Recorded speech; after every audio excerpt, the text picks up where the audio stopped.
Working with TeX or latex typesetting and ran into a TFM file in your font setup?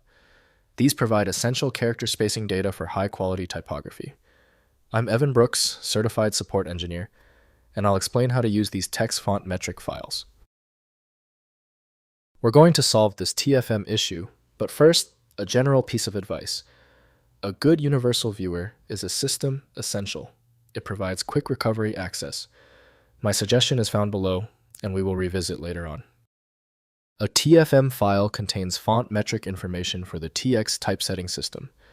Users encounter this file when compiling documents like academic papers or books that use specific fonts. The file doesn't contain the actual font shapes, but provides text with the character dimensions needed for proper layout and spacing.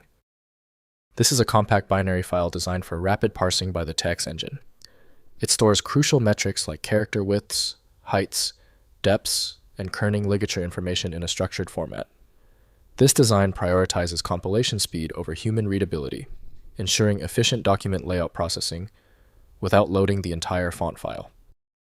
The TFM format was designed to be handled by MikTeX from Christian Schenk.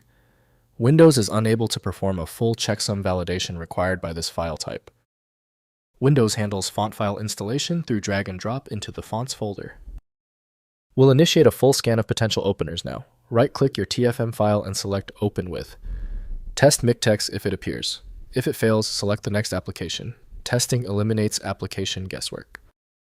If your TFM file isn't cooperating, don't worry. The error you're seeing is standard for a TFM file lacking the right context. Quickly review these key details with me before we move on to the fix. First, using with TeX engine. TFM files load automatically when TeX or latex processes documents referencing the corresponding font. Place TFM files in the appropriate TextMef directory tree under fonts/TFM and run mktexlsr or TextHash to update the file database. TeX engines read TFM data to compute character placement during document compilation, producing precise typography. Next, examining with TFtoPL.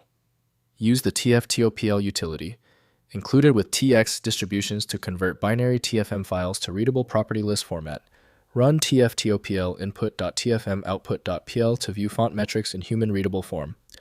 Edit the PL file with a text editor and convert back using pltotf to modify font metrics for custom typography requirements in TeX documents. Finally, generating from font files. Create TFM files from existing fonts using utilities like AFM2TFM for PostScript fonts or OTFTOTFM for OpenType fonts. These tools extract metric information from source font files and generate corresponding TFM files for TeX use. Configure font encoding and ligature handling through command line options matching your document's typography requirements.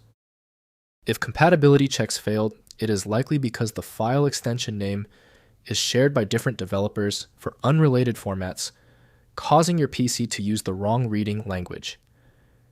You might consider a solution that focuses on the internal data structure rather than the extension name, which is often the best way to attempt opening ambiguous file types. The complexity of this file is clear now when the other solutions have failed. Your best chance for recovery lies with a superior program like FileMagick. Access it at filemagick.com. Don't forget to like this video and tap the subscribe button for instant access to future solutions.